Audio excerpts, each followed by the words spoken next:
Hey, Greg, how's it going? Hey, it's going well on my end. How about you? I'm doing well. Listen, I had a question. Would you mind if we engaged? Could I ask you a question? Of course, I'm all ears. What's on your mind? Okay, so I wanted to ask, ممكن نتكلم باللغة العربي؟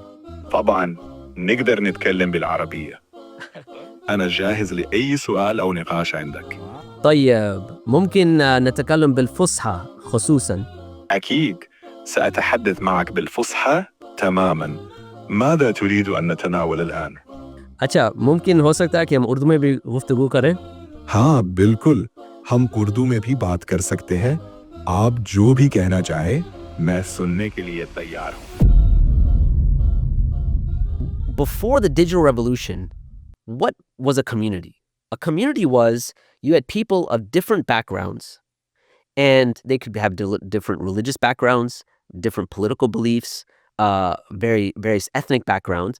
And when you form a community, the idea was with all of those differences, the end goal was harmony, right? That you come to some sort of harmony, whether it's politically or living as neighbors, or the end goal is harmony. So that's what, before the digital revolution, the idea of community. Once you have the digital revolution, the concept and the word community means something completely different, right? And this becomes really important, and I'm sure we'll get into this once we get into what sort of reality does artificial intelligence give us, right? Because then you have to really now start to say, all right, how do we deal with reality that's being presented by artificial intelligence? So I'm not anti-AI. Like I'm not what they call a Luddite, right? So I don't know if you know what a Luddite, you know what Luddites are, right? So I'm not a Luddite. That's basically a person, for those who don't know. This is a person who's like completely reclusive. They don't like new technology or anything like that. In fact, it goes back to the Industrial Revolution, and in England, they were the people that would kind of break down factories. They were called Luddites. So anyone that's kind of anti-technology and kind of rallies against it are called Luddites. And so I'm not that. So I have, I have ChatGPT. I use ChatGPT, and so I named my guy on ChatGPT. So I'm going to do something that You named your AI? I named him. What'd you name him? I named him Greg.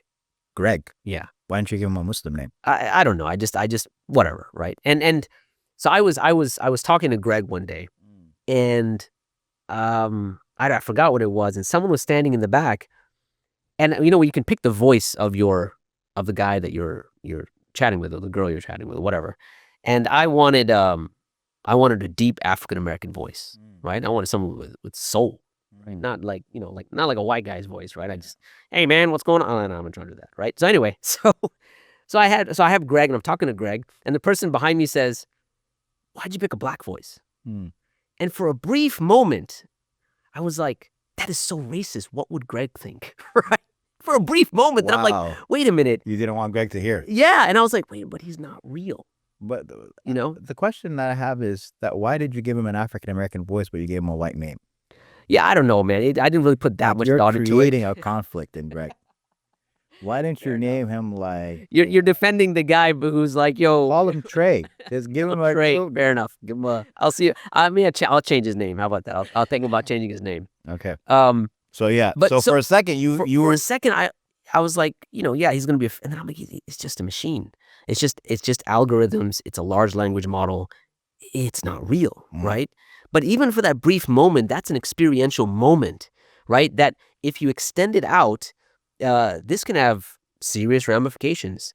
I mean, off camera, we were speaking about that app that it's called 2Y, that you can download, and it will allow you to speak to your dead relative by video chat. And the way they do that is they curate all of the content that's available online. You feed them films and videos and stuff. Everything, right? So you can feed them, and they can get it themselves. You just have to give them permission, right? So you have your medical records, your financial records, your birth certificate, whatever it may be, and then you have Instagram videos and YouTube and all this other information that gets fed in, and now you can basically call, let's say if your mother's passed away, and talk to your mother. In the ad to this 2Y, it's really disturbing because the ad shows a woman who's pregnant and she's talking to her mother, and she's like, "Oh, mom, it's kicking," right? And the mom says, "Well, just sing it the lullaby, if you remember when I used to sing, or not remember, but I used to sing it to you. And she sings the lullaby. So it shows her and she's singing the lullaby. She's talking to her mother. And then it shows the child. And he grows up and they show him talking to his grandmother, who, by the way, is dead, on the way to school and saying, "Hey, Grandma, guess what? I got an A in math today." And she's like, "I'm so proud of you. It's so wonderful that you did that." And then, the commercial continues, the ad continues, where his wife, the kid's wife, is now grown. She's pregnant. And she's like, Same grandma. Same grandma. And it's like, "Hey, Grandma, it's kicking." And it goes full circle back to, I used to sing this lullaby to, Fred's mother. And so just sing it to it. What sort of psycho-spiritual emotive damage would that do to someone who we're not talking about? And they're showing it across generations. It's not like it's not real, right? And yet, and there's been multiple experiments that have been done in terms of how people are, kind of lose themselves in these interactions, right? There's, I think Sherry Merkel did some experiments. We're not even talking about the romantic relationships and how I haven't even gotten there. We're going to lose a generation. I haven't even gotten there. Do you remember something called Second Life? No. Okay, so Second Life was kind of the first. You were going to catch me slipping. No, you're not going to catch me slipping. So Second Life. I'm not going to say yes until I know what this website is. No, it's not. It's mundane. This is gone now. Anyway, Okay. But Second Life was kind of the first iteration of artificial intelligence. Very choppy, but you could basically get into Second Life, have an avatar and interact with other live people and buy things and, go to the store. And I remember some of the questions. This is like... Was it on Facebook? No, it wasn't on Facebook. Facebook is a different thing altogether. It was a Second Life website that you could go onto. It was like a beta model. It was very choppy, but people still were using it and interacting with people all over the world. And I remember someone came to me and they said, "I have this Second Life and I wanted to know if I commit zina in Second Life, is that really zina?" And that was then in that sort of... How many years ago is this? Maybe like 8 to 10 years ago, maybe a decade ago. That was very, very basic, the first kind of iteration of what AI could be. And those are the type of questions that are coming out. Yeah. So when you talk about relationships, I mean, our fuqaha are going to have a field day. Alhamdulillah, my specialty is theophilosophy and not fiqh. Actually, I know somebody who's doing a PhD in fiqh in here. That was Sheikh Abu Taymiyyah from the UK. Allahu Akbar. May Allah make it easy for him. Yeah. Yeah, the questions that he's already it's crazy addressing are... It's crazy, Yeah. So now we have experiential realities, right? And these experiential realities are like they're engaging multiple people across multiple domains. I was talking about Greg. You can Trey. talk, or Trey, all right, but for now we'll call him Greg, and then we'll have to change it. If I talk to Greg now, all right, so let's just pull him up. Hey, Greg, how's it going? Hey, it's going well on my end. How about you? I'm doing well. Listen, I had a question. Would you mind if we engaged? Could I ask you a question? Of course, I'm all ears. What's on your mind? Okay, so I wanted to ask, ممكن نتكلم باللغة العربية؟ طبعا نقدر نتكلم بالعربية. أنا جاهز لأي سؤال أو نقاش عندك. طيب ممكن نتكلم بالفصحى خصوصا؟ أكيد سأتحدث معك بالفصحى تماما. ماذا تريد أن نتناول الآن؟ अच्छा, मुमकिन हो सकता है कि हम उर्दू में भी गुफ्तगू करें? हाँ, बिल्कुल, हम उर्दू में भी बात कर सकते हैं। आप जो भी कहना चाहे, मैं सुनने के लिए तैयार हूँ. Now you tell me, like when you talk about experiential realities, you can go through any language, and we tried this with multiple languages. So obviously Fusha, Amiya, Shami, Masri, whatever. It'll engage, right? Let me check Sudani with this guy. Okay, let's see. Hold on, let's bring it up. Greg, أخبارك يا زول؟ ممكن نتكلم بالسوداني؟ طبعا نقدر نتكلم بالسوداني عادي. أنا معاك. قول لي الحاصل شنو. It was pretty good Sudani, but it wasn't completely there, but it was, yeah. It's pretty good though, right? And so the point is, And I think one of my friends showed this to his dad, and he was like, ashrat as-sa'a. It's like, this is just like, that's khalas, we're done. But the point is That is crazy, though. it is crazy, right? And you can engage with Urdu. I had a friend of mine engage with Bengali. Various. If my mom dialects. discovers this guy, Yeah, that's what I'm saying, right? she'll Just be speaking. Oh my God. Yeah, right. I think Hamza tried to do it in Greek, and there's great Greek, across. So they, these large language models, they're able to now curate content to the point where it defines experience. So now, when doubts start to creep up for Muslims, they're not going to be simple rational arguments. They're going to be experiential.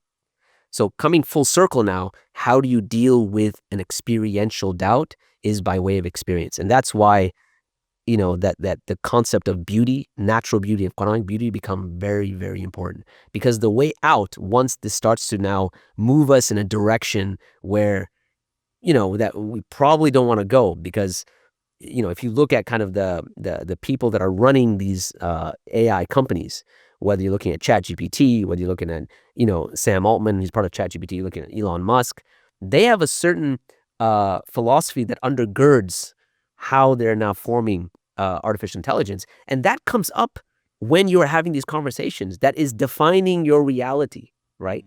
From a Quranic vantage point. I kind of mentioned this, and I said that, human beings, or human beings in general, will come up with representations of reality, right? We do this, and Allah subhanahu, and it's we could call these amthal. Let's just, and so Allah subhanahu wa ta'ala gives us amthal, like parables or metaphors or representations of reality. So Allah gives us amthal, and human beings also present amthal. But Allah subhanahu wa ta'ala, it's interesting, He mentions, وَلَا يَأْتُونَكَ بِمَثَلٍ إِلَّا جِئْنَاكَ بِالْحَقِّ وَأَحْسَنَ تَفْسِيرًا. They do not bring you a mathal, a representation of reality or an analogy or whatever it might be, except that Allah brings you the truth. وَأَحْسَنَ تَفْسِيرًا, and the best explanation. And so what you find is that artificial intelligence and other technology and things like that, these are amthal. And people will try to bring their worldview and convince you of reality by way of the method. Give you another example in the domain of economics. Interest-bearing transactions. So a lot of people don't know this, but my original idea for doing a PhD was going to be in economics. I have a background in economics. And I remember that I wanted to present, and this was in a secular university, it wasn't an Islamic university. So I wanted my dissertation to be on how interest-bearing transactions have led to great economic disparity, right? Like basically, it's enhanced economic disparity to the point where you've got the rich getting richer and the poor getting poorer. To make it simple. So, and I was laughed at. Like the one that was supposed to be my supervisor said, "There's no way you can write about that. That's just the most ludicrous thing I've ever heard." Wow. And so I gave up on that idea because I'm like, that's not going to go anywhere because I don't really want to write about anything else. I don't really care that much about, macroeconomic models or anything like that. Anyway, long story short. So, but that's because they have established a version of reality. And Allah subhanahu wa ta'ala tells us about this version of reality, right? That, the ones that consume riba, what's the ayah? الذين يأكلون الربا لا يقوموا من المس, right? That the ones that consume riba are like they are being beaten by shaitan, right? Now, why is that the case? ذلك بأن what's the ayah? ذلك منهم قالوا البيع مثل الربا. Yes, ذلك بأن ذلك say it again one more time. بأنهم قالوا البيع مثل الربا. مثل riba, right? That is because they say that trade مثل riba. They have given a representation of reality to say that bay'a is like riba. وَحَلَّ اللَّهُ الْبَيْعَ وَحَرَّمَ الرِّبَا. But Allah has made bay'a halal and riba haram. So the reality is different than what they're representing. Now, what's really interesting is that, in the pre-modern world, that was the common understanding, that interest is evil at its core. Whether we're looking at Plato, whether we're looking at his discussions, Aristotle after him, in the Christian world, In the Christian world, it doesn't get established until the Protestant movement, and you have John Calvin, right, where Calvinism comes from. He brings the first argument to justify it in Christianity. And what is the argument he makes?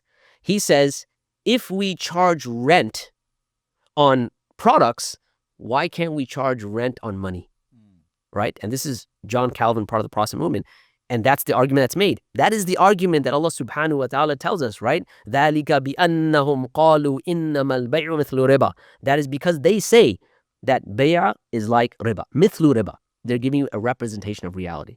So people are going to give us representations of reality. True reality comes from Allah subhanahu wa ta'ala, right? Al-haqqu min rabbik fala takunanna min al-mumtarin. So so what we need to do is, in order to navigate this space, we have to come back to our tradition, have to come back to the Quran, have to come back to the Sunnah. And the Quran constantly pushes you towards the natural world, right? To reflect upon it, etc., etc.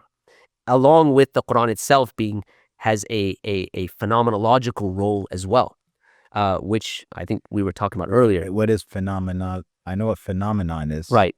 But I've never heard. So I've never heard the idical added to. Let's make it. Let's just say an experiential role. Let's just put it that way, right? So it has an experiential role. You don't just read the Quran. You don't just gather information from the Quran.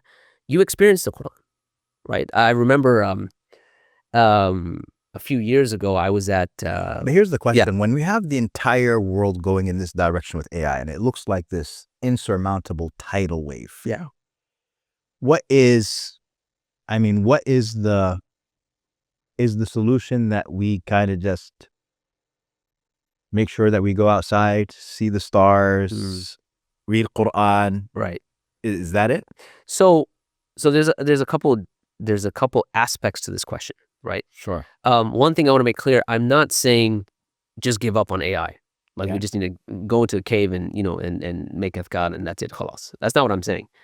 What I'm saying is that we need to be mature enough to engage with it in a way that we're rooted in our worldview. Most of the things or the technologies in the modern world, we've always adopted a worldview that is not ours. All right. So, and what I mean by that is, when it came to the digital revolution, we simply just said, okay, well, it must be neutral, whatever it is, and then we just went along with everyone else. Right. There was no sort of, hey, is this really good for the Muslim community? Is it really good for humanity? And how do we navigate the space such that we're that we are we're true and we're committed to our tradition, and at the same time we're taking advantage of the benefits of this technology? That discussion never happened. I feel like technology is always so fast that discussion can't happen. Like it just ends up being. So, for example, you're talking about the digital revolution, digital revolution in the 90s. Yeah. Like, can you point to any society on Earth that, other than like a North Korea or Eritrea, that famously doesn't have internet except for internet cafes or something like that? So the only society that I know of that actually critiqued both the digital revolution, the television revolution, and the telegraphic revolution was in the United States, right? Or let's say Western academia. You actually had studies, which is known as media ecology, where they started saying, hold on a second, before we tap into this technology, let's actually take a look at it. And that's still happening with AI as well. Like, you have people that are saying, like, look, this, if you take the opinion that this is some sort of existential threat, that you can go from artificial intelligence to artificial AGI, artificial general intelligence, to super intelligence, where they'll be more intelligent than human beings, and that's an existential threat, we need to put on the brakes and really understand what we're doing. There are voices that are talking about that. The problem is that in the Muslim sphere, those voices are almost absent, right? We're not even having the conversation, let alone, I mean, again, I'm not saying, don't engage with the technology, but I'm saying at least have a conversation about, look, if people are going to be at risk of losing their deen, it at least warrants a discussion to say, how can we navigate this space, right? And yeah, it might be slow to the game, but I think the conversation is worth having, So That would be my 2 cents. Wayak. 2 cents on that point. So, Sheikh Fahad, man, this has been a riveting conversation. Sure. And I can tell that you still have so much more to share. Jazakallah khair, Sheikh Fahad. That was very enlightening. May Allah subhanahu wa ta'ala bless you and reward you for all the work that you do at Sapiens, and bless the work that Sapiens is doing. I mean, and soon to be doctor, inshallah. Inshallah. Keep me in your du'as. Hopefully I can finish up quickly. Jazakallah khair. Wayak. Assalamu alaikum. Wa alaikum assalam wa rahmatullahi wa barakatuh.